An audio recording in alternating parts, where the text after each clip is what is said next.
আরে মামা পাক্কা খবর এটাই, ওই যে বিগ বেন বলে যে ডিস্কোথেকটা আছে না, সেখানে শালিনী রোজই যায়। হ্যাঁ, ওই নতুন নতুন চিড়িয়ার খোঁজে আর কি। আর যদি এনারাই হয় তো তাহলে তো কথাই নেই, কারোর একটা ঘাড়ে চেপে চলে যাবে বিদেশ, সেখানে সেটেল করবে। ও তার মানে মনীষ ঘোষকেও লাইন? সত্যি লাগু, জানিস তো তুই গাধা তো গাধাই রয়ে গেলি। আচ্ছা তোর কি মনে হয় মনীষ ঘোষ ওর কোনো খবর রাখে না? সব খবর রাখে। আরে বাবা, ও তো শালিনীকে ইউজ করছে। হ্যাঁ, আরে শালিনী তো একটা টোপ, তারও ব্যবসা বাড়ছে। যেমন তোমার শ্বশুর মশাই টোপটি গিলেছেন। কিন্তু গুরু, এবার আমি এমন একটা খবর দেবো না যে তুমি ছিটকে 96 হয়ে যাবে। সেটা আবার কি? শালিনীর প্রথম বিয়েটার কথা কেউ জানে না। সত্যি একটা একটা ভালো ছেলের লাইফ নষ্ট করছে, জানিস? সে কি রে, আবার ফার্স্ট ম্যারেজের কেস আছে নাকি? ছেলেটা সত্যি ওকে ভালোবাসে, জানিস, কিন্তু ছেলেটা বুঝে গেছে যে শালিনী থাকবে না ওর কাছে। কোনো রকম ওই বিয়েটা টিকিয়ে রেখেছে। শালিনী মালটার থেকেও পয়সা খেয়েছে, আবার এদিকে মনীষ ঘোষকেও নাচাচ্ছে। কোনো মানে হয়? তবে যাক, আশার আলো পাওয়া গেল বল একটু। শোন পুলু, থ্যাংক ইউ সো মাচ রে, তুই আমার জন্য যা করলি না। আমি তোমার জন্য সবসময় আছি গুরু, কোনো রকম দরকার হলে শুধু আমাকে একটা ফোন করবে, ঠিক আছে? আর হ্যাঁ শোন, শালিনী বধ হলে আমি একটা খবর দিস। দেব, রাখছি।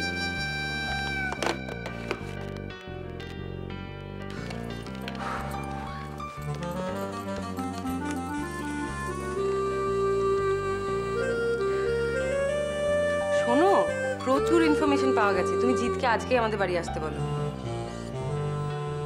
ইম্পসিবল, আমার দ্বারা ফ্ল্যাট করা হবে না। শোনো ভাই, হাতে লাল কাপড় দিয়ে ষাঁড় লেলিয়ে দাও, নো প্রবলেম। প্রেম করার অ্যাক্টিং, আবার এই খতরনাক মহিলার সঙ্গে নো ওয়ে। মাফ করো গুরু। কি বলেছিলাম? কি বলেছিলাম? এই গাধাটা জার্মানিতে। কি বলি? না আমি না, গাধা? ভুল বলেছি। এই ঘোড়াটা জার্মানিতে নামই সফটওয়্যার ইঞ্জিনিয়ার। এখনো পর্যন্ত একটা মেয়েকে পড়াতে পারলো না। তোর দ্বারা কিচ্ছু হবে না। হ্যাঁ হ্যাঁ বুঝেছি। তোর দ্বারা কিচ্ছু হবে না। বাবা, এই যে তো। তোমাদের দুজনের মাঝখানে আমি একবার কথা বলতে পারি হ্যাঁ, বলো। প্লিজ? Thank you. তুমি আমাদের প্রবলেমটাই বুঝতে পারছো না। আরে বাবা, জাস্ট 2-3 দিনের তো ব্যাপার। আর তাছাড়া আমরা সবসময় তোমার পাশে পাশে থাকবো, বুঝেছো? লাবণ্য, তুমি ব্যাপারটা ঠিক বুঝতে পারছো না। তুই বুঝতে পারছিস, তুই এড়িয়ে যাচ্ছিস। তোর কাছে বন্ধুত্বর কোনো দাম নেই। আচ্ছা উত্তম, তুই আননেসেসারি ইমোশনাল হয়ে পড়ছিস কেন? আমি আননেসেসারি ইমোশন হয়ে পড়ছি না। তুই কি মনে করিস? হ্যাঁ, তুই কি মনে করিস যে পৃথিবীতে তুই ছাড়া ভাড়াটে প্রেমকে আমি পাবো না? ও ঠিক পেয়ে যাবো। হ্যাঁ, তবে একটা কথা মনে রাখিস, তুই যখন প্রবলেমে পড়বি আমায় কিন্তু তোর পাশে তুই পাবি না। আচ্ছা উত্তম, সেন্টিমেন্টে তো বন্ডা বয়ে দিচ্ছিস। তুই তুই থামবি? কি করতে হবে বল? এই তো বাঘের বাচ্চা।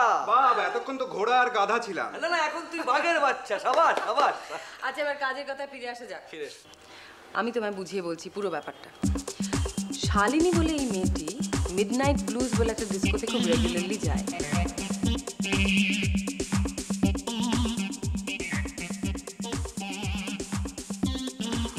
বাস, এ তো পুরো জেমস বন্ডের ফিল্মের মতো। এই, আমি না মনে হচ্ছে ঝুলিয়ে দেবো। না না না, খুব অন্যায়, খুব বাজে কাজ করেছো তুমি আর পচা মিলে যা করেছো। ছি ছি ছি ছি ছি। ইস, খুব দরকার ছিল এই সমস্ত করার। আমার তো ভয় লাগছে সংসারটাই না বেশি যায়। ছি ছি, আপনি কি বলছেন মা? আমি মানছি যে আপনার ছেলেরা আমার বুদ্ধিতেই বাবা বিজ্ঞাপন নিয়ে এত মাতামাতি করছেন, কিন্তু আমি আপনাকে কথা দিচ্ছি সব ঠিক হয়ে যাবে। বাবাকে আমরা আবার আগের জায়গায় ফিরিয়ে আনবই। আর ওই আসলে সব হয়েছে এখন পাখি হয়ে ওরবার জন্য। ছি, দেখো দেখো দেখো কি ঘেন্না, দেখো এটা দেখো, লাজ লজ্জার লেশ মাত্র নেই। এই সমস্ত নোংরা বইগুলো এখন সারাদিন মুখে দিয়ে পড়ে আছে, কোনোদিন ছুঁয়ে দেখতো না, আমাকে ছাড়া কিছু জানতোই না। কি হলো বলো দেখিনি, সবকিছু তোমাদের জন্য হয়েছে। আচ্ছা মা, তুমি কেন বলো তো শুধু শুধু দাদা বৌদিকে দোষ দিচ্ছ? একজন বয়স্ক লোক তার নিজের ইচ্ছে ছাড়া কি তাকে জোর করে কিছু করানো যায়?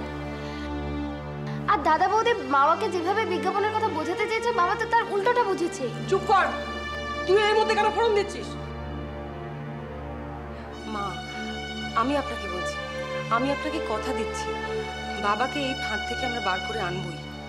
আর আপনার ছেলের সঙ্গে এই ব্যাপারে সমস্ত প্ল্যান আমাদের করা হয়ে গেছে, শুধু কয়েকটা দিন ব্যাস। সত্যি বলছো মা? দাঁড়িয়ে আছে, বসো না, বসো না, বসো না। তুমি যদি এই কাজটা করতে পারো, আমি তোমাকে 5 ভরির একটা হার, না 5 ভরি তো হালকা হয়ে গেল, আমি তোমাকে 10 ভরির হার গড়িয়ে দেবো। আমার হারের দরকার নেই মা, আমার যেটা দরকার শুধু আপনার এইটুকু ধৈর্য, আর কয়েকটা দিন একটু ধৈর্য ধরুন। বৌদি, আমি কিন্তু ছোটকাকে বলে দিয়েছি যেন এই পার্টি নিয়ে একদম মাতামাতি না করেন। আর আমরাও কেউ পার্টিতে যাচ্ছি না, মা তো যাবেই না বলে দিয়েছে। বাবাকে যেন এই বিষয়ে কিচ্ছু জানানো না হয়। হ্যাঁ, আমারও আমার পার্টির মুখে দামড়া দামড়া মুস্কো মুস্কো লোকগুলো মদ গিলে মেয়েদের কোমর ধরে ধরে নাচবে, আর সেই নাচ আমাদের বসে বসে দেখতে হবে।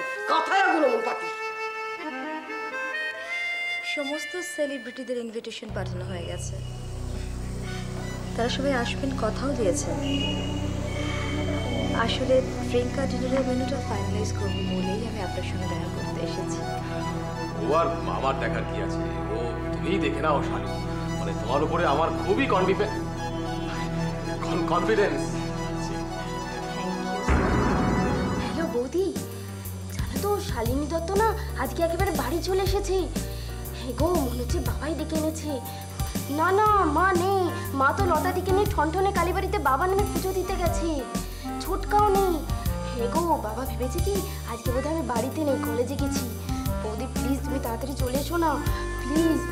হ্যাঁ ঠিক আছে, আমি সব বাইরে থেকে লক্ষ্য রাখছি। ওকে ওকে, বাই। এছাড়া লাইভ ব্যান্ড থাকছে, বাংলা ফোক সংকে রিমিক্স করে আজকাল ব্যান্ডের ছেলেরা বেশ ভালোই গাইছে। ইনফ্যাক্ট ক্লাব কালচার বা ওই ধরনের পার্টিতে এগুলো এখন বেশ ইন্টারেস্টিং আইটেম। কোনো আইটেম নাম্বার থাকবে না? ওই যে সেদিন তুমি আমাকে নিয়ে গিয়ে দেখালে, ওই যে মেয়ে, ও তো বেশ ভালো নাচে। স্যার, অফকোর্স আইটেম নাম্বার তো নিশ্চয়ই থাকবে, তাছাড়া পার্টি যাবে। সত্যি শালু, তুমি চমৎকার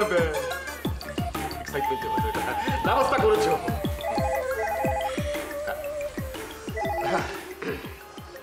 হ্যালো, হ্যাঁ পচা বল।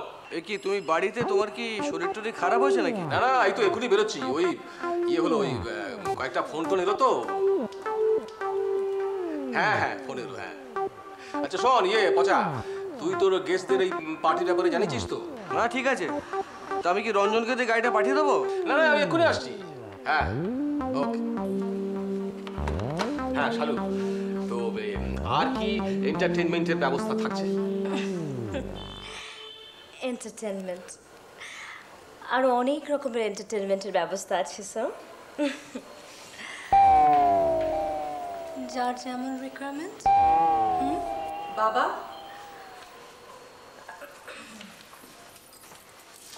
বাবা আমি, কি ব্যাপার আপনি এখনো শোরুম যাননি আজ? না মানে এই হলো যে শরীর খারাপ? হ্যাঁ না না, শরীর ভালো আছে তো। ইয়ে তো তুমি তুমি এলে কি করে ফিরে হঠাৎ? একটা জরুরি দরকারে ফিরতে হলো আর কি, মানে একটা ফাইল আমি ফেলে গিয়েছিলাম তো, সেটা নেওয়ার জন্যই আসি। ও আচ্ছা, ইয়ে ভালো কথা, আলাপ করিয়ে দিই। এই হচ্ছে শাল, না মানে কি ওই শালিনী দত্ত, ওই যে মাস্টার মাইন্ডের ইয়ে। হ্যাঁ হ্যাঁ হ্যাঁ, আমি জানি। নমস্কার, আপনার কথা অনেক শুনেছি। আর শালিনী এই হচ্ছে লাবণ্য, আমার পুত্রবধূ। নমস্কার। I think I've seen you somewhere. I think so too. Shalini, চলুন আমরা বেরিয়ে পড়ি, আমাদের অনেকগুলো ইনভিটেশন বাকি আছে। চল। হ্যাঁ, চলুন স্যার। না না না না, তা কি করে হয়, অন্তত চাটুকু খেয়ে যান। না না, চাপা পরে হবে। চলুন চলুন চলুন চলুন, দেরি হয়ে যাবে। চল, বাই, বাই। অপু, বেরিয়ে এসো। আমি মরছি টেনশন, আর তুই হাসছিস।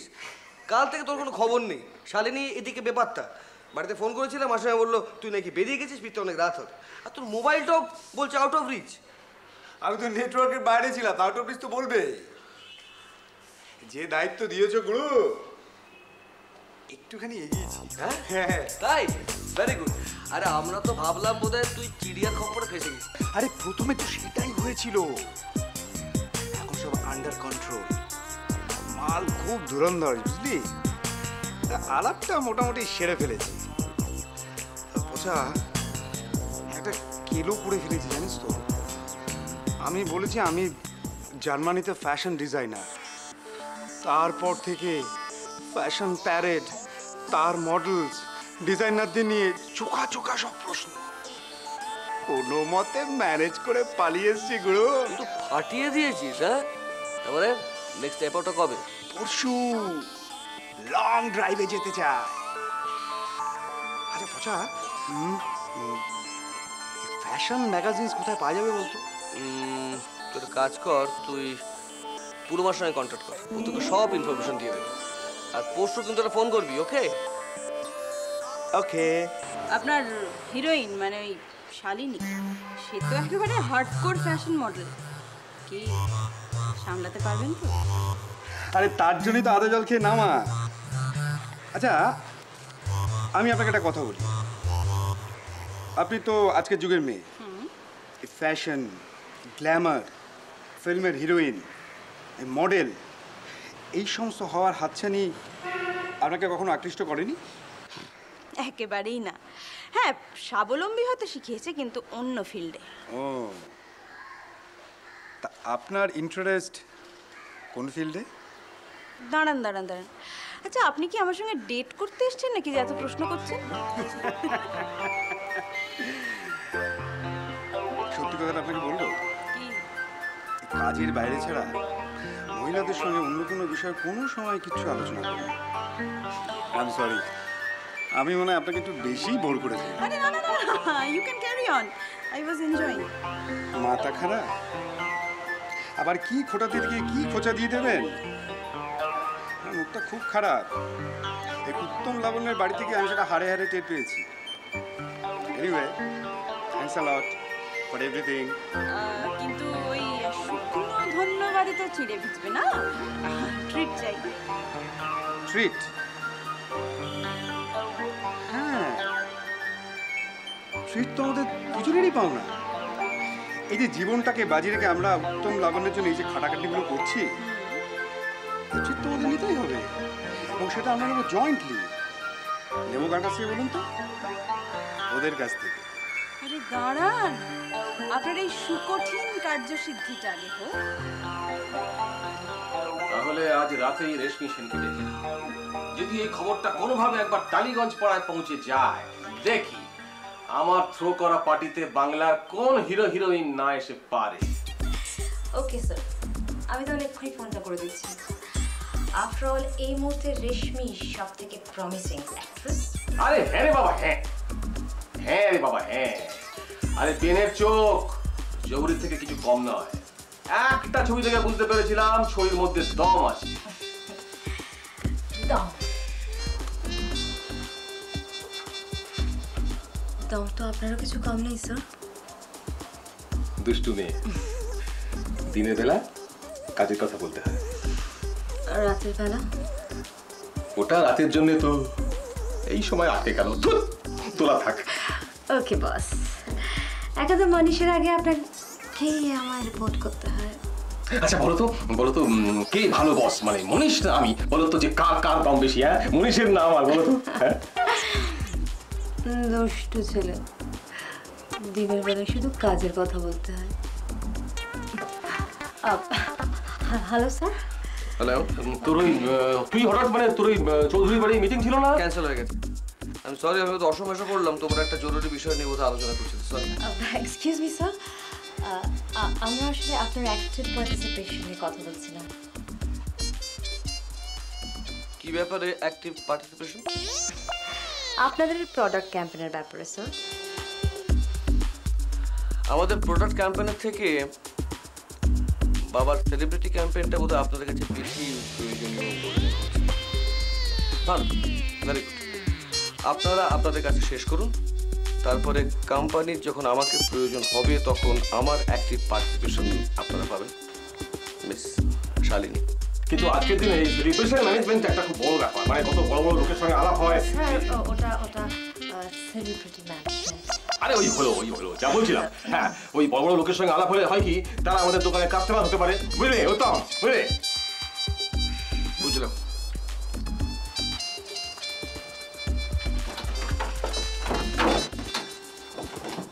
খুব